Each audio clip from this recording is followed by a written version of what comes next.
Alors, Cédric, nous allons donc continuer la séance d'ophtalmologie cet événement exceptionnel, ces deux événements exceptionnels. Et Cédric, Cédric Schweitzer, qui est professeur au CHU de Bordeaux, spécialiste des lasers femtosecondes, entre autres, hein. Tu avais fait une étude, une méta-analyse, je crois, la phaco, le flax, enfin la phaco-cataracte. Et tu vas nous présenter maintenant le laser femtoseconde et la chirurgie ophtalmologique. Quel changement de paradigme? Cédric. Bien, merci beaucoup. Merci beaucoup, Jean-Pierre. Merci, merci à tous. C'est un honneur d'être avec vous aujourd'hui, particulièrement d'être avec vous en la présence du professeur Mourou.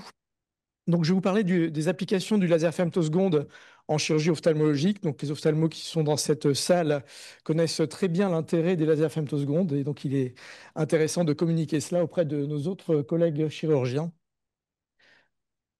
Donc, le laser femtoseconde, c'est 10-15 secondes.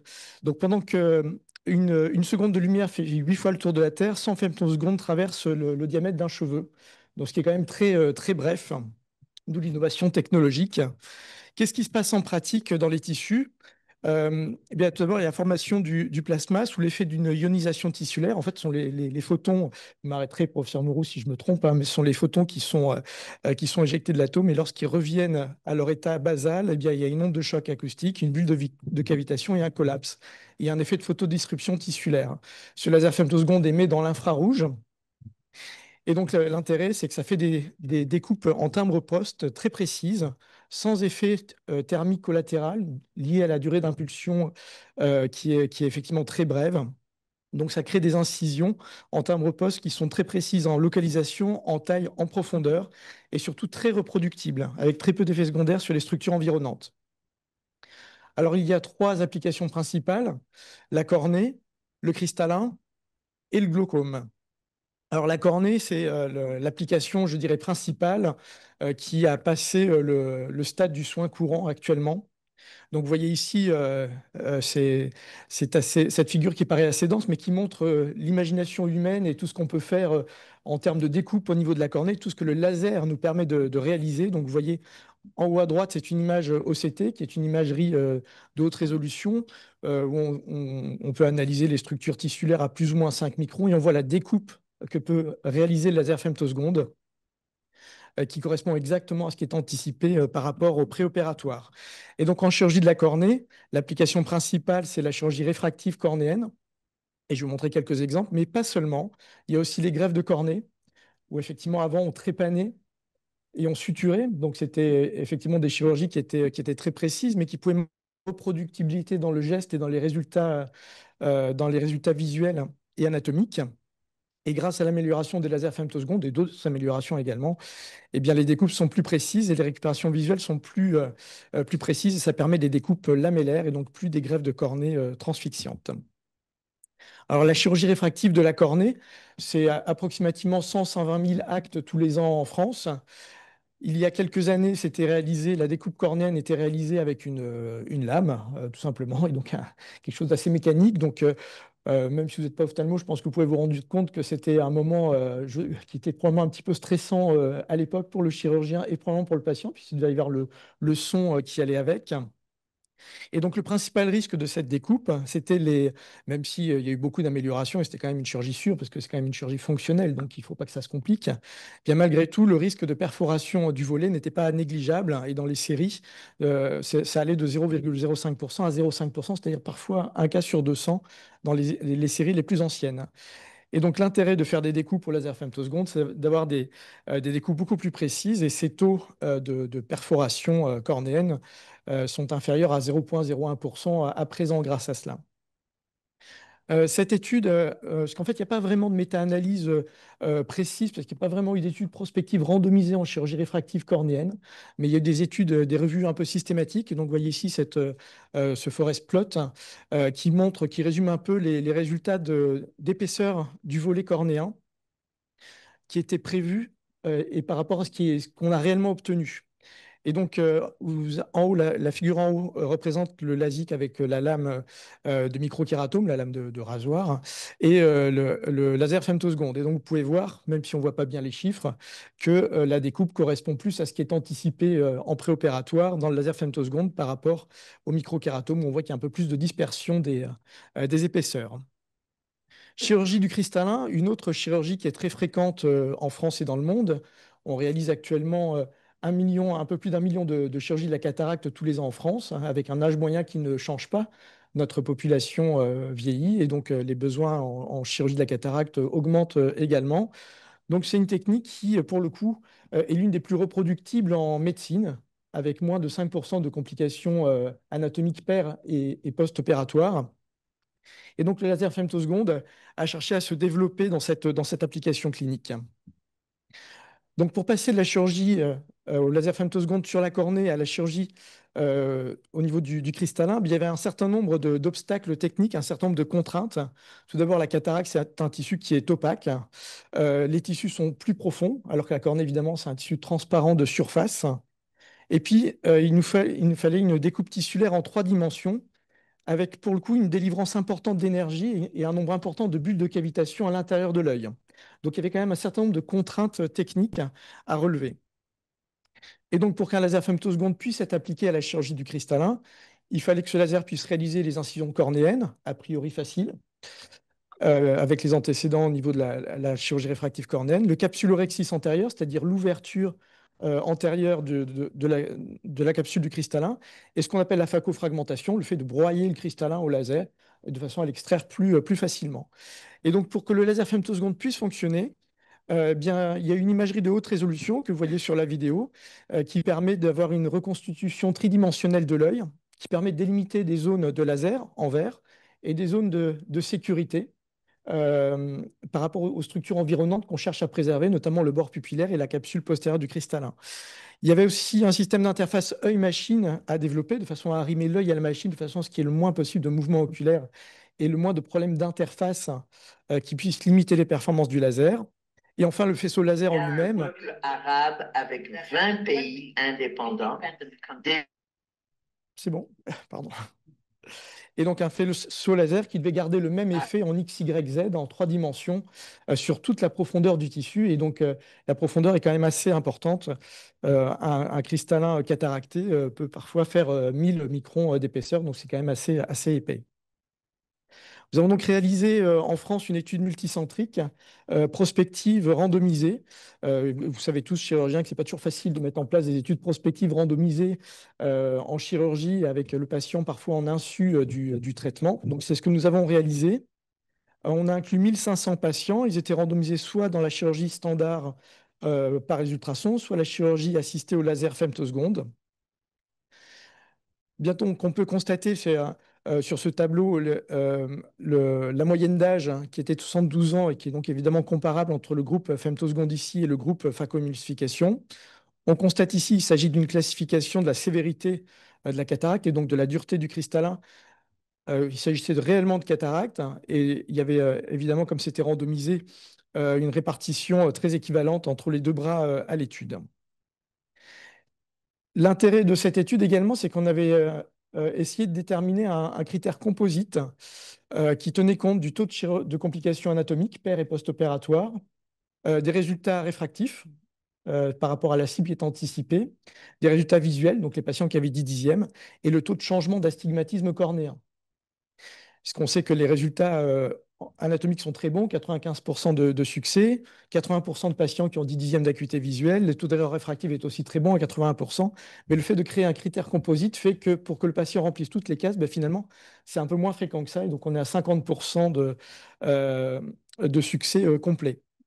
Et donc, le laser femtoseconde n'était pas du tout inférieur à la technique de référence actuelle, donc notre gold standard pour tous les items et pour le succès complet, ce qui était déjà très bien pour une technologie qui était évidemment moins mature que la chirurgie aux ultrasons.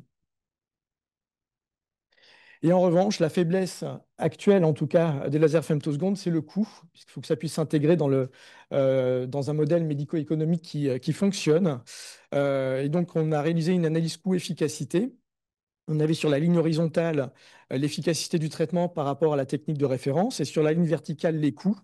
Et donc avec une méthode dite de bootstrap où en fait on testait différentes hypothèses, eh bien la probabilité que le laser femtoseconde soit plus coût efficace que la chirurgie par phacoemulsification était pour le coup assez basse, aux alentours de 7%. Voici comment se compare notre étude par rapport à d'autres prospectives randomisées qui ont par la suite été publiées. Eh bien, les résultats sont assez cohérents avec un laser femtoseconde qui fait aussi bien que la chirurgie de référence qui existe depuis une trentaine d'années sur l'ensemble des items qu'on a vus auparavant.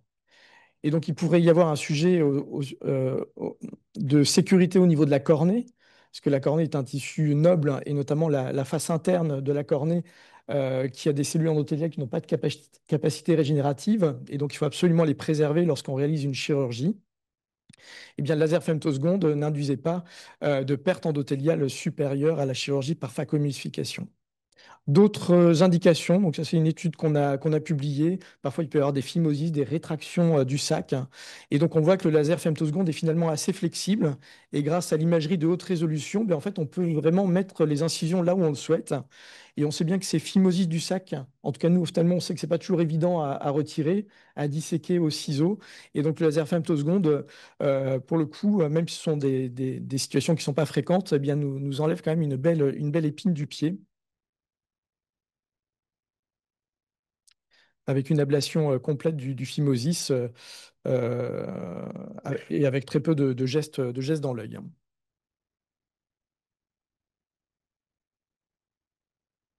Autres indications, probablement en pédiatrie notamment, on sait que ce sont des chirurgies qui ne sont pas faciles.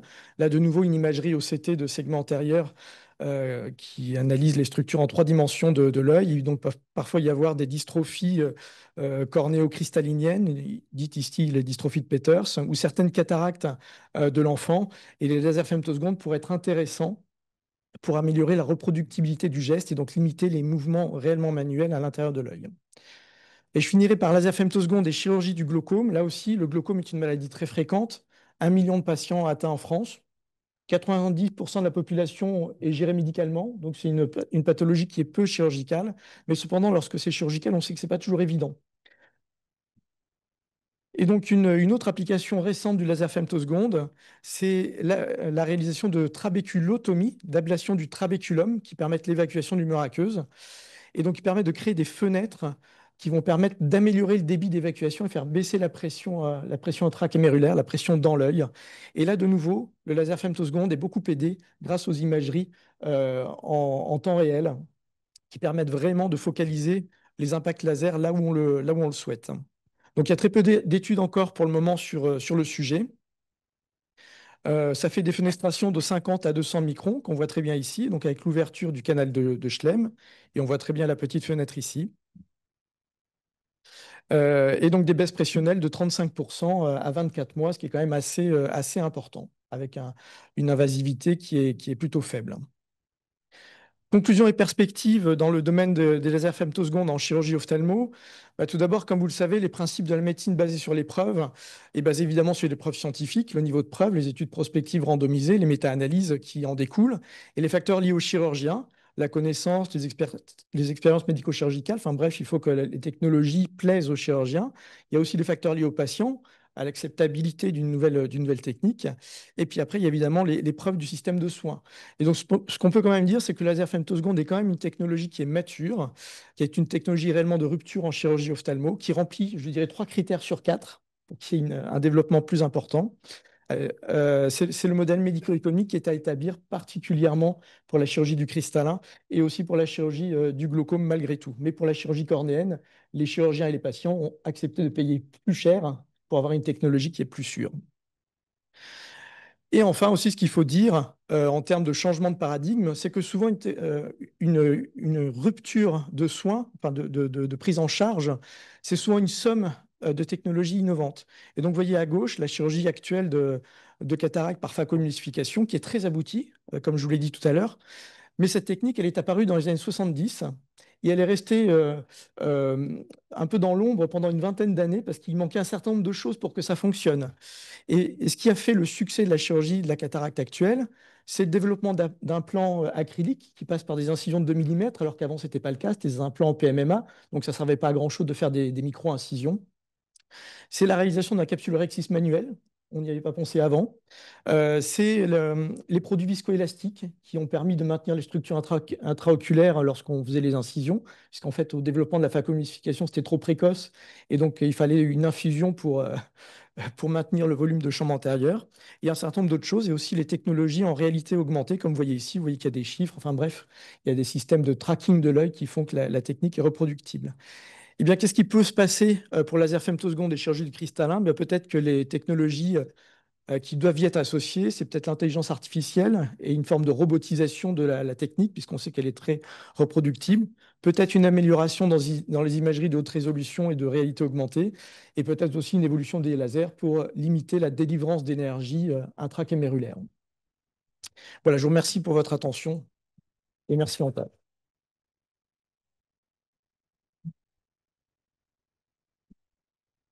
Merci beaucoup, Cédric. C'était un lien tout à fait trouvé pour le laser femtoseconde.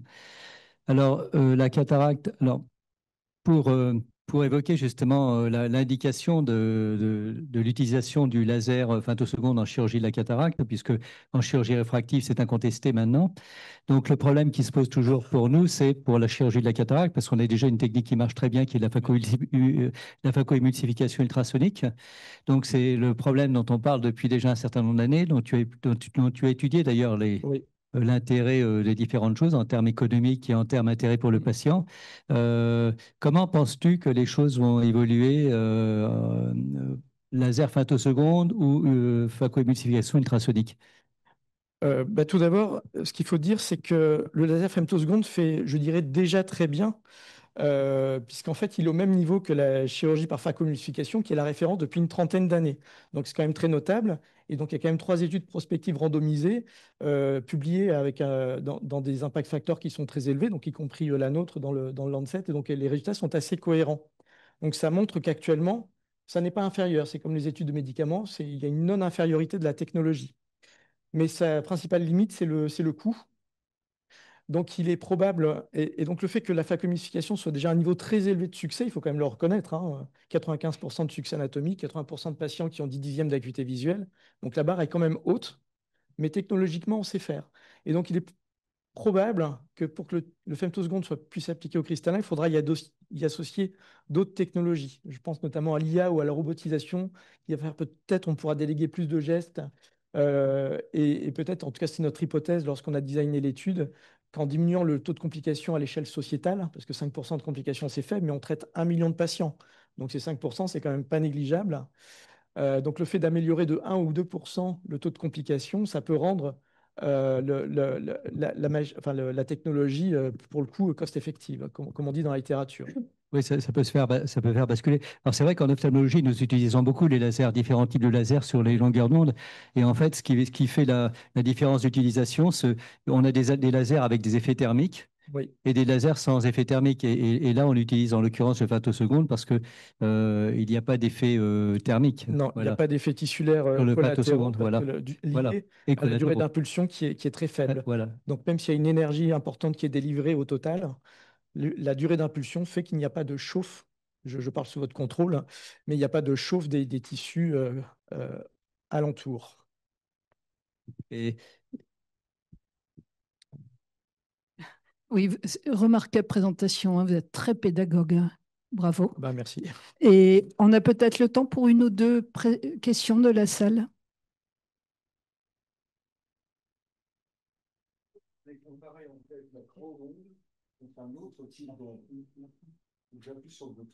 Faut que j'appuie sur le bouton, ça va aller mieux. Merci beaucoup pour votre communication. Ce qui est très intéressant, c'est que vous avez comparé un type d'onde contre un autre type d'onde. Oui, Et nous, enfin, la plupart des spécialités chirurgicales, on utilise encore des bistouris ou de la coagulation. Enfin, voilà, bon. nous aussi encore, Mais hein. ce sont des agents qui ne sont finalement pas beaucoup utilisés Là, en chirurgie hépatique, on utilise maintenant de la radiofréquence, qui est encore d'un type d'onde. Mm. Et donc, il va falloir que nous soyons de plus en plus attentifs aux bénéfices-risques apportés par ces différentes ondes. Et ma question était, y a-t-il d'autres indications du laser femtoseconde ailleurs qu'en ophtalmologie, en médecine? Il y en... Voulez-vous répondre? Je sais pas, je pense à la macula, for instance. Okay. But there is, of course, other example, but the macula also could be a good example, something that we could really focus on. C'est un agent quand même très précis, très puissant. Donc on se dit, ça vaudrait le coup que ça soit utilisé peut-être ailleurs. Après, il y a peut-être des problématiques que vous avez d'ailleurs exposées. Oui, en fait, ce sont des ondes qui émettent dans l'infrarouge. Et donc, il est nécessaire que les tissus puissent être transparents ou relativement transparents pour que ça fonctionne. Donc, un laser femtoseconde qui pourrait être appliqué à d'autres tissus fonctionnerait si on avait besoin d'un traitement un peu de surface. Mais il y a d'autres techniques laser qui, en fonction de la longueur d'onde, produiraient d'autres effets, parce qu'en fait, l'interaction des lasers avec les tissus produit des effets différents. Les lasers femtoseconde vont induire un effet photodisruptif. Il y a des lasers qui vont induire un effet photothermique, et ça existe dans d'autres chirurgies, puis d'autres des effets plutôt photochimiques, où ça va reconfigurer les molécules. Mais les lasers femtosecondes sont appliqués avec moins de succès actuellement, mais sont quand même appliqués pour la chirurgie, en chirurgie mandibulaire. On a une équipe chez nous qui travaille là-dessus pour que la découpe osseuse soit un peu plus précise. Mais on ne pourrait pas le faire, par exemple, en orthopédie, puisque les découpes ont besoin d'être plus profondes. Mais en chirurgie mandibulaire, sur certaines parties de l'os où la découpe a besoin d'être un peu plus précise et pas très profonde, eh bien, ça pourrait être intéressant. Oui. C'est précisément ce que l'on essaie de faire avec, ou ce qu'on est en train d'essayer de faire avec l'Université de Pékin, justement. Faire ce genre de chirurgie avec pour mandibulaire, avec laser femtoseconde. Oui, une question. Également d'abord pour vous féliciter parce que c'est une présentation très, très riche. Et une question sur l'angle médico-économique. Dans quelle mesure, dans la balance de l'écosystème ophtalmo, puisque vous avez présenté de différentes applications, et pas seulement la cataracte, puisqu'il y a une compétition avec l'autre technique. Je ne suis pas ophtalmo, je suis chirurgien vasculaire. Mais ça me semble intéressant, peut-être sur l'aspect du dossier médico-économique, de faire valoir qu'il n'y a pas seulement une application du laser femtoseconde, mais de l'introduire dans l'écosystème global de l'usage en ophtalmologie pour peut-être favoriser la prise de décision de la NSM, enfin du système de prise en charge financière. Est-ce qu'on peut aussi avoir une idée du coût actuel de ces équipements, montrer quelle différence y a-t-il de prix entre la technique de la cataracte classique et la nouvelle? C'est une très bonne question. Parce que la chirurgie par phacoemulsification, elle est très cost-effective, enfin la ratio coût-efficacité qui est très bon du fait du succès anatomique et du peu de complications, et aussi parce que la procédure chirurgicale en elle-même est très peu coûteuse, des implants qui sont aux alentours de 100 €, voire même un peu moins en fonction des négociations, et la machine de phacoemulsification qui est vite amortie.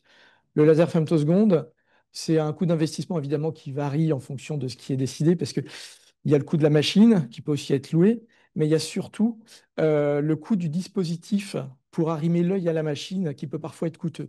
Donc le coût est déterminé par les labos de façon différente en fonction du nombre de procédures. L'ordre de prix, pour qu'on soit plus précis. Alors l'ordre de prix, en tout cas lorsqu'on a fait l'étude, c'était 500 € le dispositif pour arrimer l'œil à la machine, et le laser femtoseconde était aux alentours de 600 000 € à l'achat. Mais c'est vraiment très approximatif parce que on sait très bien qu'en fonction du volume réalisé, les coûts diminuent, il y a des coûts à la procédure, etc. Ce qu'il faut faire, c'est surtout comparer par rapport à la technologie de référence. Et là, pour le coup, il y avait beaucoup plus de coûts additionnels. Mais pour finir sur ce point-là, parce qu'il est un point important, le laser femtoseconde est tellement popularisé en ophtalmologie qu'un laser femtoseconde un peu polyvalent qui ferait la chirurgie réfractive cornéenne, la chirurgie cornéenne, c'est ça, le cristallin, plutôt que d'avoir des lasers femtosecondes pour chaque application, peut-être que c'est le modèle médico-économique qui pourrait faire que ça décollerait en chirurgie du cristallin. Mais ça n'est pas développé actuellement par nos collègues de l'industrie. Merci beaucoup. Merci beaucoup. Merci beaucoup, Cédric.